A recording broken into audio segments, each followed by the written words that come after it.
Well, good morning, everybody.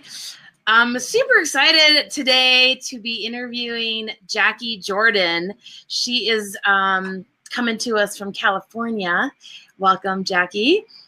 Thank you. Thank you. How are you doing this morning? I'm good. I'm good. I'm just in this co-creation mode and, calling this little episode Shop Talk because it's just a casual conversation really about some things that are important to me and that we're facing as we move forward with media. And who better to do that than with you? I feel so grateful because Jacquie and I are acquaintances from my old PR advisor, Sharon Lindsay. Shout out to Sharon.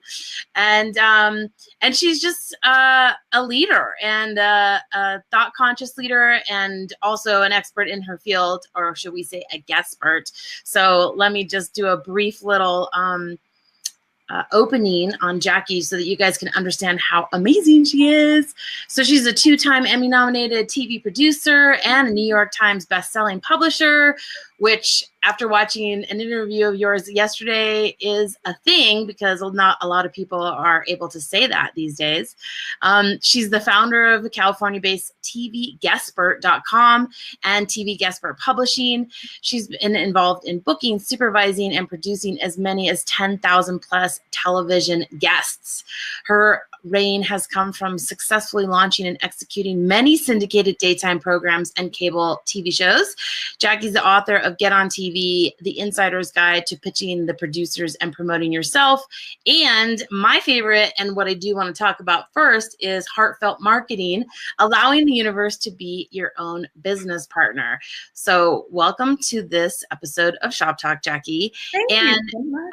Since we are on the level of consciousness and moving forward into new paradigm, if you could just talk a little bit, I know that your book isn't like the main thing that you do, but if you could just talk a little bit about why did you write Heartfelt Marketing, allowing the universe to be your business partner, and what did it teach you in that process, and are those skills applicable right now with where we're going?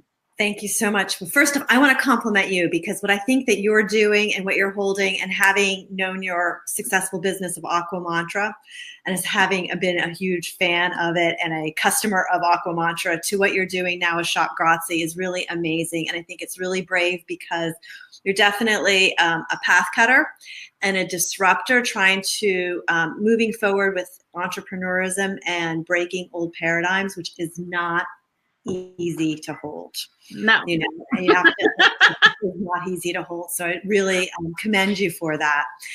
And in regards to writing Heartfelt Marketing, Allowing the Universe to Be Your Business Partner, I did it because through my work at TV Guestpert and as a publisher and a TV producer, what I essentially do is I listen to someone's vision. It could be a person, an entrepreneur, or a business.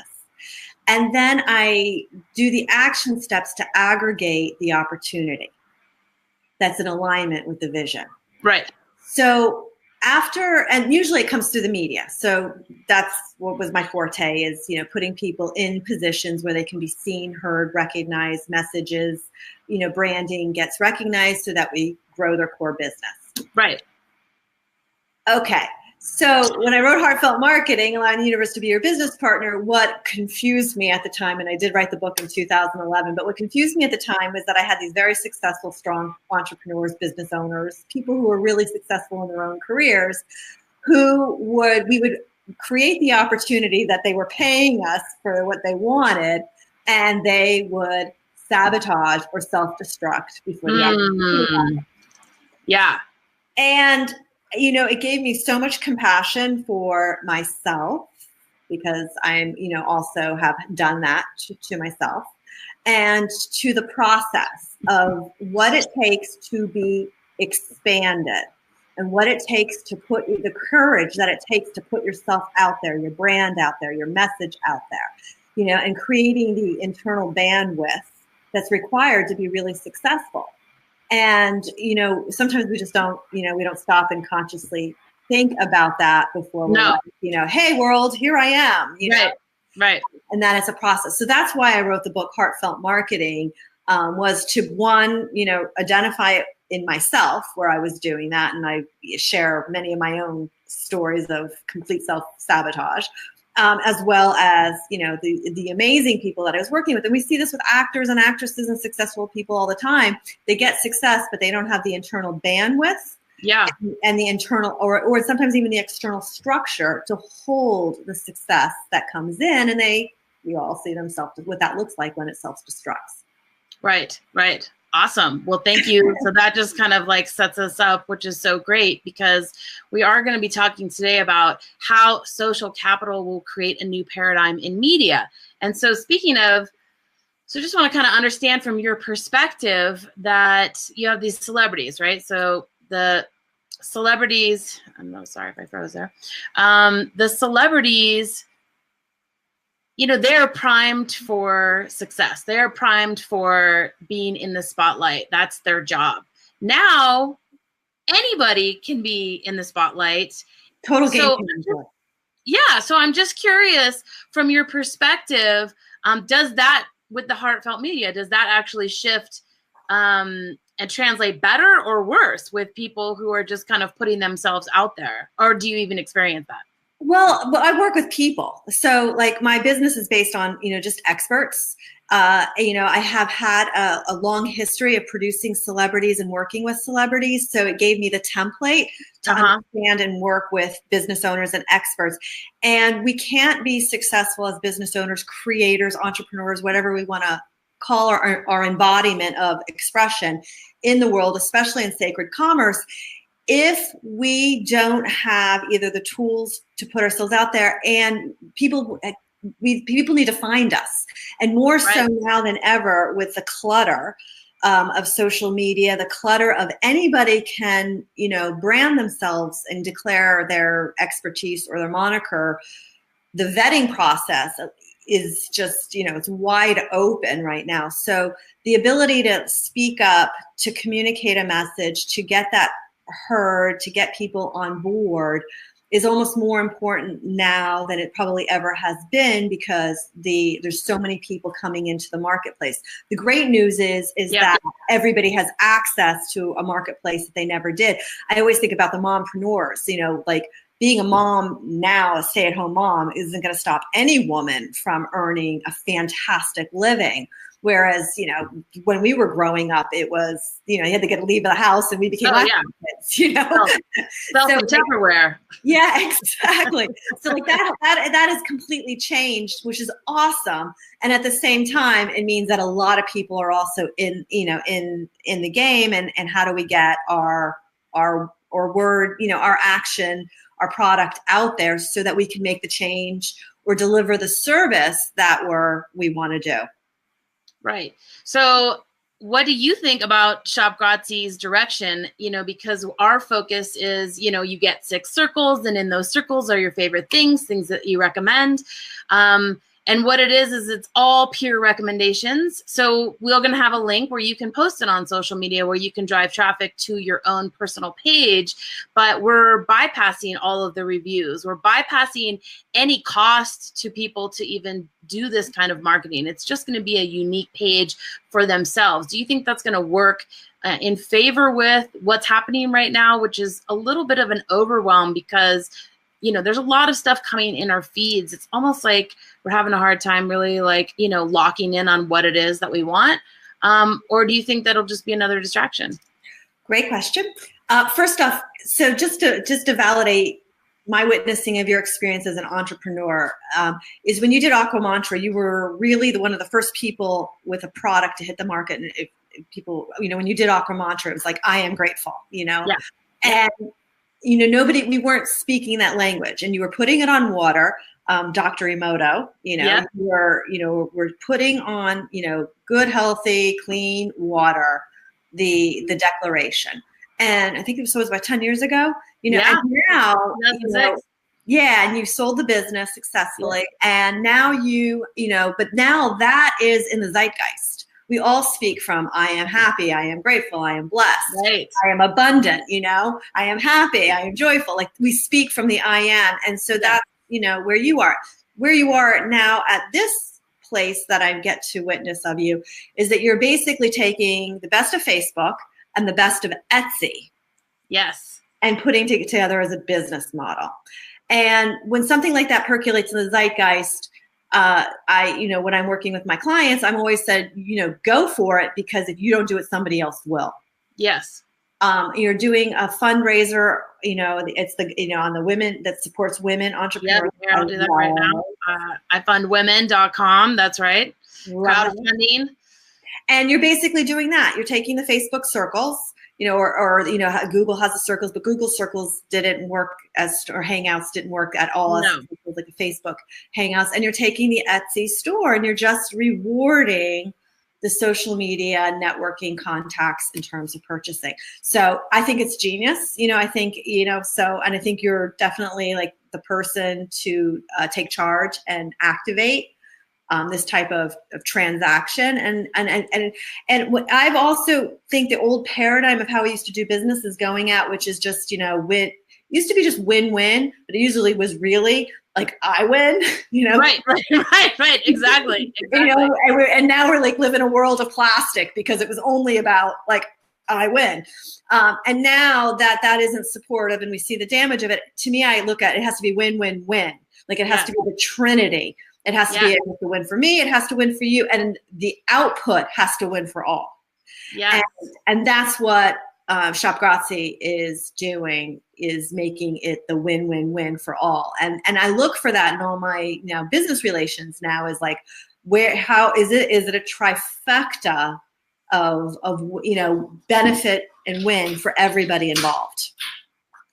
I love that. I thank you for saying that. I'm really glad that that's kind of the percolating theme in a lot of these conversations. I will continue to promote the movie We Rise Up. They're out of Boulder, and of course they had all our favorites in there, Jack Canfield and Charles Eisenstein, and one of my newest favorites, Mickey Agarwal. And they're all talking about that you can't have a business anymore where it's just for personal gain, right? And so that's an interesting point, because I had recently talked to somebody about this like influencer marketing, like as people are going out and looking for these influencers, like is there a bubble on that? Because a lot of these influencers, now they have leverage, now they're out there selling, but are they really selling things that are in alignment with their values? Or are they just selling to make a living because they can travel around the world and stay at these nice hotels and then get supported? So, and when does that intersection explode? That's a great question. So we have, my next book is coming out July 9th, and it's called The Ultimate On-Camera Guidebook, Hosts, Experts, and Influencers. Okay. And the influencers have so the old paradigm is still what I'm, really strong and successful at is, television. Yes. The new paradigm is now storytelling on social media, which we're activating with our clients through different programs. We do like 365 days of social media. So the influencer is nothing new that I've not experienced, at least in the trajectory of my career, which is, in the very beginning, there's like the breakout lead packs, of people who get really rewarded, who are the front runners. Some are authentic, some aren't authentic. I just think of YouTube's PewDiePie, and then there's like a flush and a saturation point. I think that we're seeing a saturation point really quickly. What I love about social media tremendously is it just breaks down and segments a customer audience or a consumer base or an audience to a specific interest. So I think as business owners and storytellers, we have to be very specific in aligning with those right influencer audiences. And I think it's going to be more collaboration and sharing in that. And the misalignment is just, following the flash and the dash, although that serves a purpose for a lot of people. I always say that, the media sometimes is where, is the reflection of the collective consciousness. It is not, it's not the reflection of the highest consciousness. Right. There, Right. But as storytellers and creators, we still penetrate into, where the mass audience is, because that's where we're creating the ripple effects out there anyway. So influencers are, significant, but I think that You're going to have the audiences that know how to discern, and the audiences that will catch up with discernment. And, so many of the things that, we talked about, 10 years ago with, I am grateful. Yeah. Is a common vernacular. And so it's amazing to see people, when active consciousness is activated and spreads out and becomes part of, our universal language. So that's what you're doing there. That's what you're doing as an influencer with Shop Grazie, bringing in the whole idea of sacred commerce, which really needs to be a balanced transaction of win-win-win. It does. Thank you for saying that. And the thing that I love that you just dropped in there, which is kind of the theme this month, is authenticity.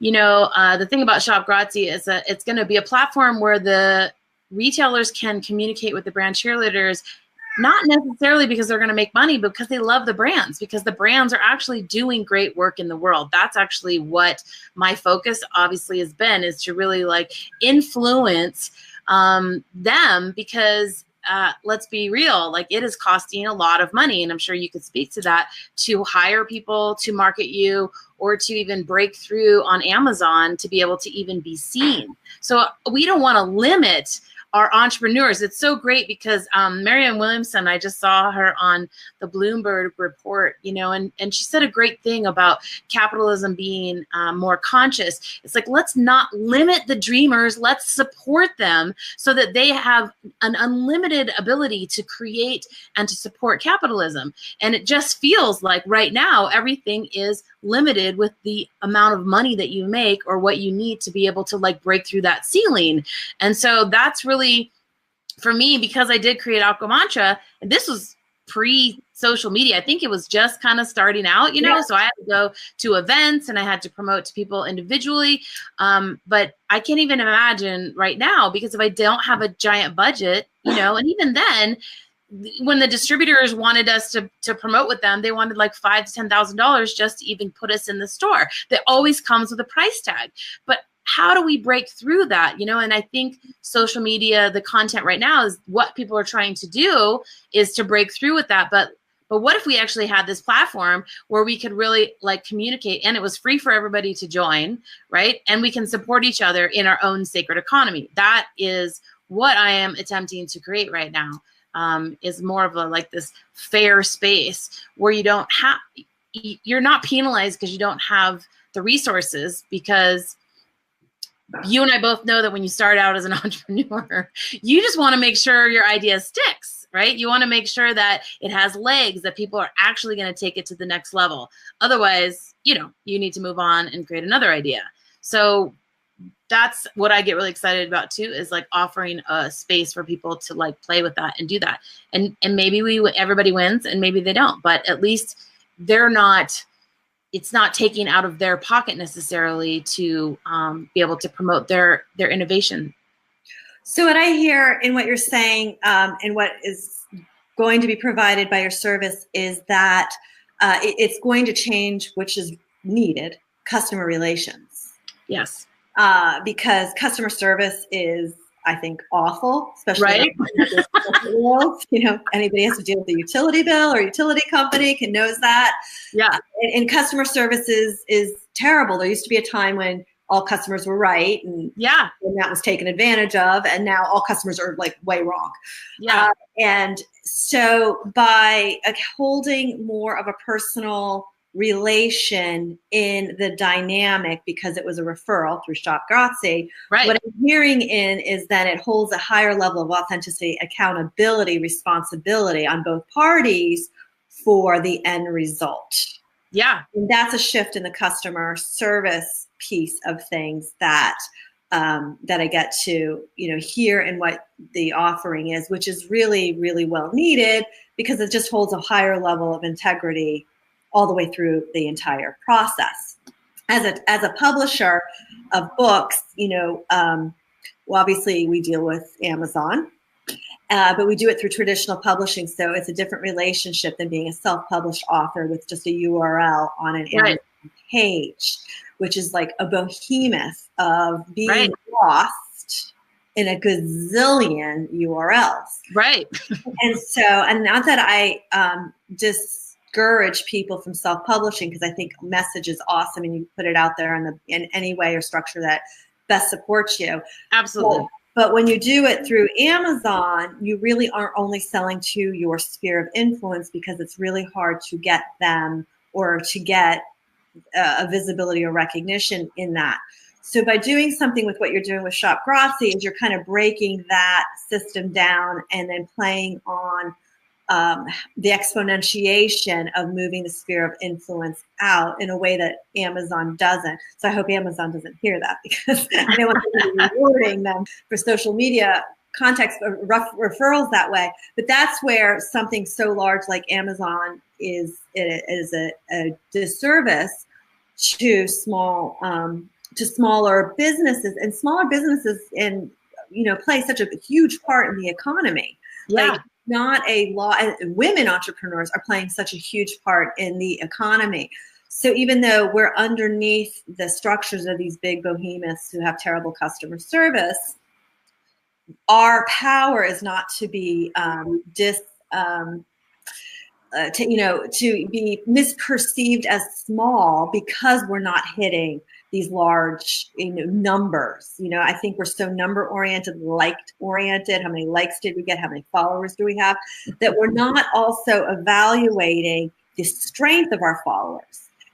So, and we work with this all the time at TVGuestpert, where we can have somebody with a large following, but those followers aren't authentic, don't take action. Right. Who wants to read the comments from them, for goodness sakes? You got to go take a shower after you read through those type of comments. Right. Versus, a smaller village that is self-sustainable, that has a strong consumer action customer base, who's taking, supportive actually taking action, and that it's just a better quality dynamic of audience, customer, and feedback.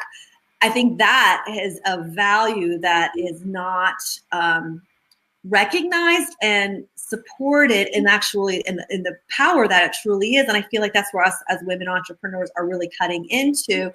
And so we have to say this to each other and recognize it amongst each other, because it's not being, and through our externalized structures, that's not what's recognized at all or even acknowledged. But that really is where the power is. And that's what the ripple effects are going to come from it. And I think the customer service piece that you're going to be providing and what you're doing is going to be really crucial. I like it for these reasons. Where a testimonial really does matter. Yeah. We don't even, who really trusts Yelp?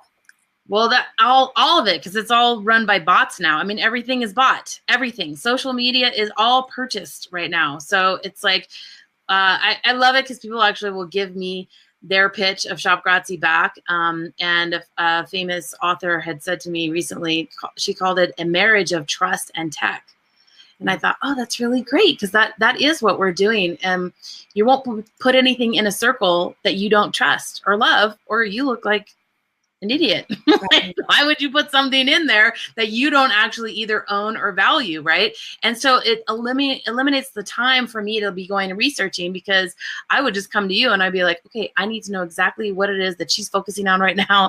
And, and it also could be part of like the theme of where you are in your reality too. So it's kind of this fun little like perspective where we get to tune into our friends and find out what they're spending their money on, right? And are we in alignment in that time period with what we're doing? So it can be a fun thing too. It's not just going to be all about just shopping. But what you're saying is it also takes out the demonization of technology. Yes. Because we're here to stay and we coexist with it. And how do we consciously use it to the best advantage possible for all, which is the same premise. So I really like that, and I think that's really important. And when I think about my own shopping habits, I do ask my closest friends, well, what do you use for this? What do you use right. for this? I don't like which are the 3 magnesiums are best for our demographic as women, and I get the feedback from them, and and because we have delivery to our front doors, purchasing is just easier than it's ever been before. And so I am aware of how I've already stopped using so many products that were, you had 12 choices before. Right. 12 million choices. But even in that 12 million choices now, it's a completely different 12 choices that, that nobody else, that it's being influenced literally by the sphere of people that in my life that I trust and respect anyway. Right. So I have a question for you about, I've had some tech guys say to me that right now people shop for value as far as not their values necessarily, but the dollar, like what the cost is.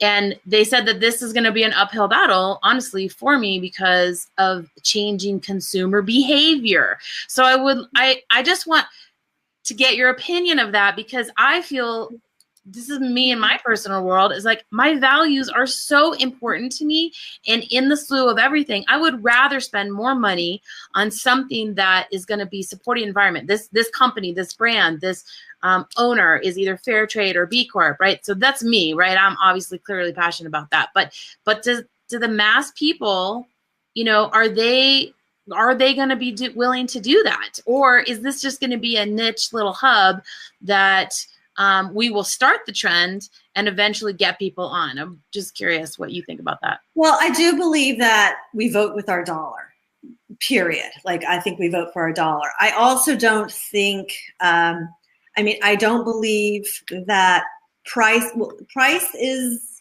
important to some people. And honestly, that's why the 99-cent store is so successful. I mean, it serves Right. a really specific community need. And I actually really value the fact that the 99-cent store even exists. Like, it provides everything possible for sustenance, to believe it or not. And Right. so thank God that exists. But I believe that that those who hold their value and their money and are aware of the impact of a purchase, like I could vomit when I do have to go to Costco and everything comes in all that packaging and layers of cardboard and layers of plastic that like I just participated in all of that. Yep, I know. Like a guilty feeling. It doesn't feel good at all. And, I'm constantly looking at where my consumerism is participating in the plastic. And I think that, my dollar value and how I purchase is just going to simply be different than, other people. And, we can't worry about the audience we can't get. We just have to, we provide and to the audiences that we can touch. But I think in terms of messaging, this is where, what I do in TV Guestpert and branding is so important, is in the messaging as we keep pushing it out there. We keep pushing, that's where we keep pushing it. But in terms of, customer that we're going to get our ROI on, we have to focus on our actual base for our sustenance, our own financial sustenance in our businesses. Right. And so that circle back to, social capital and this new paradigm of media. Is that the currency that is moving forward, with the millennials and the way that they actually use the internet and, their Finsta? Is that where the value is, because I know that they have zero tolerance for waste and garbage and things like that. I mean, they seem to be aligned with their values from an early age. So do you think that the social capital, which, social capital, right, is like old school networking. It's really your network. It's your people, right? You probably are ridiculously wealthy in social capital right now, right? Seriously. I think I've ever heard of it. I said that, but yeah. Right. So, I mean, the value of social capital in the future, what's the weight of that in your perspective from media? Is it, more important than the current advertising model? And do you think that it will surpass? So I'm going to just metaphor it to my authors. So we publish books. Yeah. And we get them out into the marketplace, and we can get a finished manuscript on the bookstore bookshelves in 6 to 9 months. So we're as a small company, we're outdoing a lot of the larger companies that take 2 to 4 years to get a finished book on the bookstore bookshelf. Good to know. which is awesome. I'm very proud of it. So my authors, a lot of times I have to keep the expectation of my authors in check because books go out on consignment. So as a publisher, I'm fronting the dollar for those books that are sitting on the bookshelves. Right. And my goal is not to have the book returned because then I have to buy my own book back twice through shipping and restocking and all that. So that's would be a financial disaster for me. And then I use the media to help promote and sell those books that are on the occupying bookstore bookshelves. Well, my authors have an older school expectation that they will become millionaires off their books. I'm sorry. I know. What I have to encourage and support is that we're going after the social capital. Okay. That is the value of it, because what a book does is that it opens up an audience that otherwise wouldn't find you, who's already interested in you. The minute they're interested in the book, they're interested in what you have to offer. Okay. And that's what we're linking up. That wouldn't possibly find you necessarily on social media. That you've already put your proprietary content or experience or story or personal story into matter in a way that they're connecting with, that they found you. And it's social capital. And through the social capital, what people don't realize is that through social capital is opportunity, is the next connection point. We know each other through a really powerful mutual friend. That's how we know each other. That is the value of social capital. And so, it's currency, still it's currency. It's just currency in a different form as opposed to financial currency, but it always translates to that at some point along the chain if, all the connection points and alignments are appropriate and right. So that's what I tell my authors, is that we need to approach it. It's not that they don't make money off their books, but they're not going to buy their next Newport Beach home necessarily off their book. No. Or that's lightning in a bottle. And it's also very old school. Like that happened, 10, 20 years ago. That just doesn't happen now. So, the value of why we do a book at this point is to build up a platform, to build up that social capitalism, to create opportunity, to make connections you otherwise wouldn't have. And that's to me is what the definition of social capitalism is about and for. Nice. And that's why I appreciate you letting me do this with you today, because then you're opening me up to your social capitalism, that's here, and that's just really generous, and I value and appreciate that. Thank you. Well, thank you so much for being on here. I really appreciate it. For me, it's so fun to have these conversations and really to explore a little bit more. It's been quite a while since I've been on air, so I'm kind of getting back into it, but it's fun because these are the conversations that are going to shape the future, and it's not really so much about what it is that we have right now, but really like getting that into the frequency, the waves, into the airstream, so that people start to listen and really pay attention to that. So one last question for you, Jackie. What would you put in your 6 circles? For people or for products? Well, so for Shop Grazie, you can put services, you can put products, you can put events, you could put travel. So the whole goal is that you'll put that in there, and then we'll go connect with that brand or product and ask them to thank you for promoting them just because you love them. So it would be anything in there. So what's hot on your bucket list right now? And it could be your authors. It could be some books that right? So you could actually even have your top 10 list of books. It doesn't have to be 6. 6 is our free start, but you could put as many as you want in there. So just off the top of your head, what are some of your favorite things? Definitely would be book author related, because we have a book coming out next Tuesday, which is really exciting for us, called Ubiquitous Relativity. My Truth is Not the Truth. And it's by a former vice president of Wedbush Financial Securities. Oh, wow. And he's kind of taking on the toxic masculinity and fear and domination, and has reconciled that with great humility and reverence, and that is the message he's sharing. So we've got that, and the event that we're supporting it is at the Mystic Journey Bookstore this Tuesday night in Venice. So we're doing that. Yeah, so that's coming up this week. And then our psychiatrist, Dr. Gayane De Silva, has got her second book coming out with us. Her first book was called A Psychiatrist's Guide, Helping Parents with Their Depressed Tweens. Oh, wow. She's That doing sounds good. Psychiatrist's Guide, Stop Teen Addiction Before It Starts. So, and she's going to be on Access Hollywood for us on July 4th, talking about video game addiction and the impact on our kids with that. Nice. So that's where the technology is not in favor. So those might be my first two. And then, of course, the book I have coming out with my co-author, Shannon O'Dowd, called The Ultimate On-Camera Guidebook for Hosts, Experts, and Influencers. And that's July 9th. So that would be my first circles. Where can these people buy them or find these books right now? Right now, barnesandnoble.com. Noble? barnesandnoble.com. Oh, Barnes & Noble. Of course, Amazon. And it should be on bookstore bookshelves nationwide. Do you have a list on your website that they can go find the titles directly? Okay. Yeah, the page of TVGuestpert.com has those books. Okay, perfect. Yeah. All right, cool. Yeah. So let's put that up there again. Okay, so thank you so much. Look at us. We're like on time here. I super appreciate your time so much.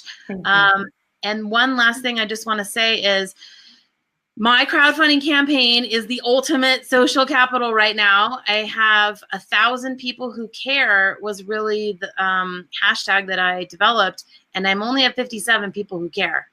So I'm a little confused on what I could do next to really like activate that, because I'm putting it out there. I am creating the possibility for people to support it. I'm only asking for $25. So this is not like some crazy amount. I mean, that's 3 Starbucks coffees, for crying out loud. So, you know, what would you recommend for me next to really like spread the word? Because people have to participate in order for me to make get the software running. And once the software is running, then they get to play. They get to be the beta testers. They get to be part of this co-creative process. And so I've reached out to all the people that I know without, you know, I don't want to like harass anybody. So it's like, you know, if it's fun for you, you'll join. But what would you recommend as my next level to find those 1,000 people who care? Okay. So yes. And it sounds like you've tapped your sphere of influence. Yes. So now the way we need to do is I would storytell you out either through writing or radio or media, but not talk about it from the shop grazie point of view, but to talk about it from the way we're doing shopping right now. Like I would probably go after a topic possibly about Amazon or customer service. So from a customer service level, because everybody who could hear that can identify with bad customer service. Yes. And then you back into the storytelling of what you're doing and how that can be improved through different types of shopping structures. Okay. We talked about. So your answer, you got a problem, you know, state the problem, give the problem, connect with the problem, because everybody can relate to the problem so that they'll hear the answer. In terms of storytelling and being disruptors and activators and doing what we're doing, we also just come right out with the solution. Well, no one's connecting the solution. Right. So we got to storytell it. But that's how we would do it in the mainstream media. So I hope that helps. And I love it. Help and support you. Oh, absolutely. Thank you for letting me put you on the spot like that. And I really appreciate your time. You guys make sure that you check out everything that Jacquie is doing and working on. She's such a beautiful person, and I'm so grateful to have her as part of my journey. Have a wonderful day, everybody. Thank you.